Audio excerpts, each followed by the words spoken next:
Morning students, this is Riya Raheja and I am here to teach you English grammar as well as English literature. In the previous class, we have started the chapter number 1 of your English literature book Honeycomb. In this class, we are going to continue this chapter. So students, this story is about a king who wanted to know the answer to his 3 questions. Why he wanted to know that answers? Because he thought that if he knew the answer to these 3 questions, he would never fail in his life. King को ऐसा लगता था कि अगर king को अपने 3 question के answers मिल जाएंगे तो वो कभी भी फेल नहीं होगा लाइफ में, और क्या होगा, डे बाय डे वो सक्सेसफुल होता जाएगा. तो बहुत से लोग आए किंग के पास अपने अपने सजेशंस लेकर, अपने अपने आंसर्स लेकर, लेकिन किंग किसी के भी आंसर से सेटिस्फाइड नहीं हुए. तो किंग अपने क्वेश्चन के आंसर्स जानने के लिए एक हर्मिट के पास गए जो काफ़ी फेमस थे उस कंट्री में. किसके लिए? अपनी विजडम, अपनी नॉलेज के लिए. तो किंग हर्मिट के पास एक आम इंसान, एक ऑर्डिनरी मैन बनकर गए ताकि हर्मिट उन्हें पहचान ना पाए. तो जैसे ही किंग हर्मिट के पास गए तो उन्होंने देखा कि जो हर्मिट हैं वो डिगिंग कर रहे थे, क्योंकि वो बहुत ही बीमार हो रहे थे, वीक थे हर्मिट. इसीलिए किंग ने उनकी हेल्प करने के लिए कहा कि मैं डिगिंग कर देता हूँ आपकी जगह पर. तो किंग भी अग्री हो गए और क्या हुआ कि किंग हर्मिट की जगह पर अब डिगिंग करने लगे. इतना ही हमने चैप्टर रीड किया था. So now we are going to start with the page number 10. Okay, page number 9 तक हमने कल रीड कर लिया था. So we are going to start page number 10. Start reading, students. When the king had dug 2 beds, he stopped and repeated his questions. The hermit gave no answer but stood up, stretching out his hand for the spade and said, "Now you rest and let me work." जब king जो क्या है digging कर रहे थे, यहाँ पर एक वर्ड आया है beds.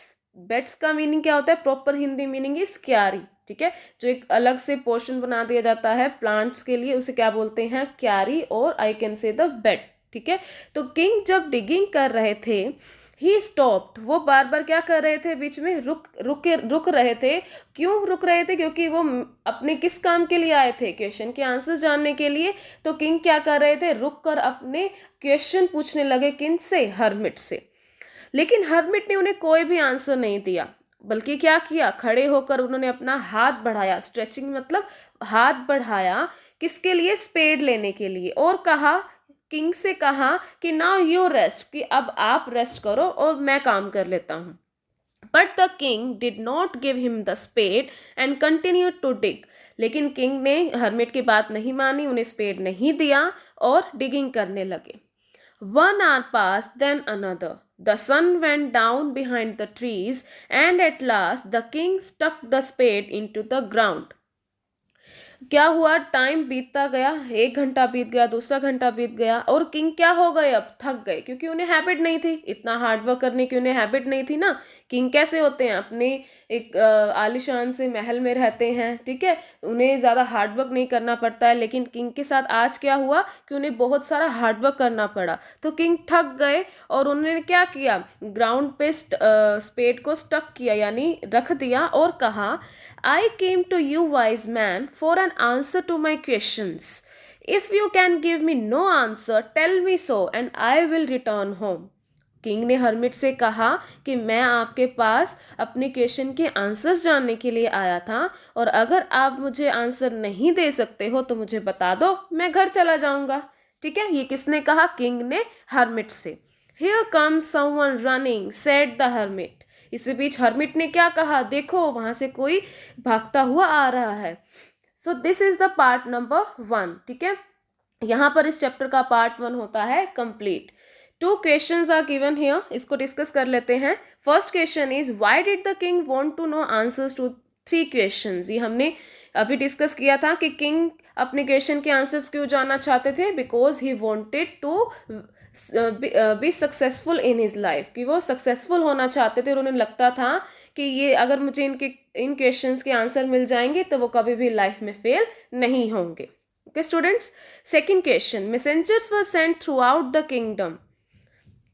First, to fetch wise man, to find answers to his question, to look for the wise hermit, or to announce a reward for those who could answer the questions? Mark your choice. आपको 4 choices दिए हुए हैं और इनको देखकर आपने क्या करना है, ओनली वन ऑप्शन को ही चूज करना है. तो इसका आंसर आप मुझे बताएंगे कि क्या होगा. Okay students, so start reading with the second part. The king turned round and saw a bearded man running towards them. अभी हर्मिट ने कहा था ना किंग को कि देखो वहां से कोई भागता हुआ आ रहा था. तो कौन आ रहा था?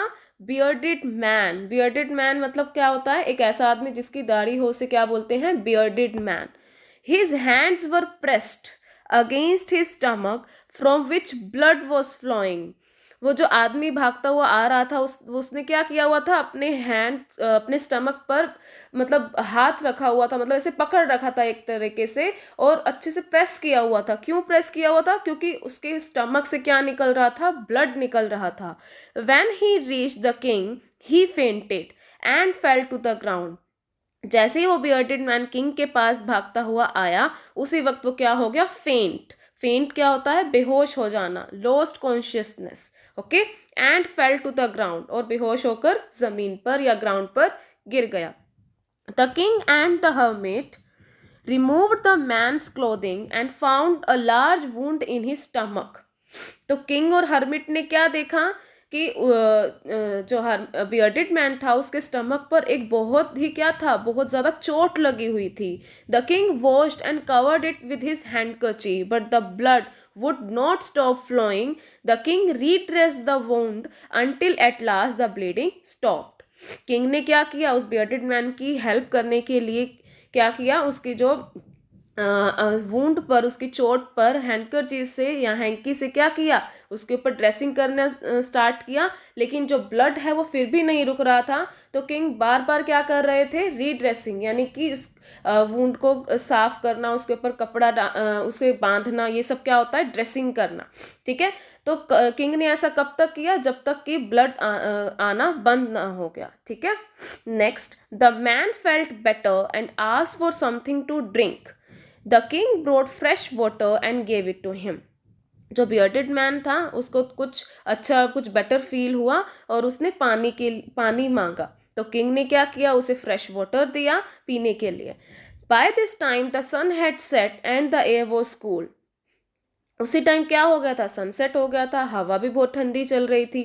The king with the hermit's help carried the wounded man with into the hut and led him on the bed. King ने हर्मिट की हेल्प से उस जिसको बियर्डेड मैन को जिसको बहुत चोट लगी हुई थी उसे हर्मिट के हट में लेकर गए और उसे बेड पर लेटा दिया. लेड मतलब क्या होता है? लेटाना. ठीक है. The man closed his eyes and ले क्वाइट. जो आदमी था उसे बहुत चोट लगी हुई थी, तो जैसे उसे बेड पर लिटाया उन्होंने अपनी आंखें बंद की और वो चुपचाप सो गए या लेट गए. The king, tired by his work and the work he had done, lay down on the floor and slept throughout the night. अब जो किंग थे उन्होंने बहुत हार्ड वर्क किया था पूरे दिन. ठीक है. कैसे हार्ड वर्क किया? उन्होंने डिगिंग किया, वो पैदल चलकर आए हर्मिट की हट तक, है ना. जो किंग के लिए क्या था? नॉर्मल नहीं था. इसीलिए किंग क्या हो गए थे? बहुत ज़्यादा थक गए थे और वो फ्लोर पर ही यानी फर्श पर ही सो गए. When he awoke, it was several minutes before he could remember where he was or who the strange bearded man lying on the bed was. जैसे ही किंग उठे तो उन्हें 2 मिनट लगे ये समझने के लिए कि वो कहाँ है, क्योंकि किंग के नॉर्मल लाइफस्टाइल कैसा होता है? महल में बहुत सारी फैसिलिटीज़ के साथ. लेकिन यहाँ क्या था? वो एक हट में सोए हुए थे जहाँ उन्हें कोई फैसिलिटी नहीं थी. तो किंग को थोड़ा टाइम लगा ये समझने के लिए कि वो एक हर्मिट की हट में है, और उन्होंने देखा कि जो वो बियर्डेड मैन था वो भी क्या था? बेड पर सोया हुआ था. Forgive me, said the bearded man in a weak voice when he saw that the king was awake. तो जो बियर्डेड मैन ने देखा कि किंग क्या थे? जाग गए थे. अवेक क्या होता है? जागना या उठ जाना. ठीक है. जाग गए थे. तो बियर्डेड मैन ने क्या कहा? Forgive me, मुझे माफ कर दो. ऐसा क्यों कहा होगा? आगे रीड करते हैं. I do not know you and have nothing to forgive you for, said the king. King ने कहा कि मैं तो तुम्हें जानता ही नहीं हूं, तो मैं तुम्हें किस बात के लिए माफ करूं या किस बात के लिए फॉरगिव करूं. You do not know me but I know you. आप ये कौन कह रहा है? बियर्डेड मैन कह रहे हैं किंग से कि आप मुझे नहीं जानते लेकिन मैं आपको जानता हूँ. I am that enemy of yours who swore revenge on you. मैं वही आपका एनिमी हूँ जिसने क्या लिया था? स्वोर. स्वोर मीन्स होता है कसम खाना. जिसने कसम खाई थी किस लिए? आपसे रिवेंज लेने के लिए. रिवेंज क्या होता है? बदला लेना. अब किस बात का revenge? Because you put my brother to death and seized my property. अब वो रिवेंज किस लिए लेना चाह रहा था बियर्डेड मैन? क्योंकि किंग ने क्या किया था? You put my brother to death. King ने क्या किया था? उसके ब्रदर को मारा था. और उसके साथ साथ जो बियर्डेड मैन की जो प्रॉपर्टी थी उसे भी क्या कर लिया था? सीज. सीज होता है फोर्सफुली ले लेना, छीनना. ठीक है. I knew you had gone alone to see that hermit and I made up my mind to kill you on your way home. मुझे पता था कि आप क्या है हर्मिट की हट पर अकेले आए थे और उसी वक्त मैंने अपना मन बना लिया था. मेड अप माई माइंड मतलब अपना मन बना लिया था कि मैं आज आपको, जब आप घर जाओगे, हर्मिट की हट से घर के रास्ते तक जाओगे, तो मैं आपको रास्ते में मार दूंगा, किल कर दूंगा. So I left my hiding but the day passed and you did not return. लेकिन पूरा दिन बीत गया, आप तो लौटे ही नहीं. So I left my hiding place and I came upon your bodyguard who recognised me and wounded me. तो जब आप आए नहीं तो मैंने जिस जगह पर मैं छुपा हुआ था, हाइडिंग प्लेस मतलब जिस जगह पर मैं छुपा हुआ था, मैं वहां से बाहर आया. लेकिन बाहर आते ही आपके बॉडीगार्ड ने मुझे रिकग्नाइज कर लिया. रिकग्नाइज मतलब पहचान लिया. और मुझे क्या किया? wounded मी, और मुझे घायल कर दिया या मुझे चोट पहुंचाई. ठीक है. आई एस्केप फ्रॉम हिम. मैं आपके बॉडीगार्ड से किसी भी तरीके से बचकर आया. But I should have died if you had not dressed my wounds. लेकिन आज तो मैं मर ही जाता अगर आप मेरे चोट पर ड्रेसिंग नहीं करते. I wish to kill you and you have saved my life. मैं आपको मारना चाहता था लेकिन आपने मेरी जान बचाई. Now, if I live, I will serve you as your most faithful servant and will order my sons to do the same. और अब आपने क्योंकि मेरी जान बचाई है तो अगर मैं जितने भी ईयर्स तक या जब तक मैं जिंदा रहूँगा मैं हमेशा आपकी सेवा करता रहूँगा. कैसे? Most faithful servant. फेथफुल मतलब लॉयल एंड ट्रू, मतलब जिस पर आप ट्रस्ट कर सको वो कौन होता है? फेथफुल. मतलब मैं आपका एक क्या बनकर रहूँगा? फेथफुल सर्वेंट बनकर रहूँगा. और अपने सन, अपने बेटों को भी कहूँगा कि वो भी मेरे जैसे क्या बनेंगे? आपके सर्वेंट बनेंगे. फॉरगिव मी, और बाद में क्या कहते हैं कि मुझे माफ़ कर दो. सो स्टूडेंट्स, आज की क्लास में हम इतना ही रीड करेंगे. नेक्स्ट आगे फर्दर पढ़ेंगे कि किंग का रिएक्शन बियर्डेड मैन के लिए क्या था और आगे इसका स्टोरी में क्या होता है. Okay students, thank you so much for watching this video.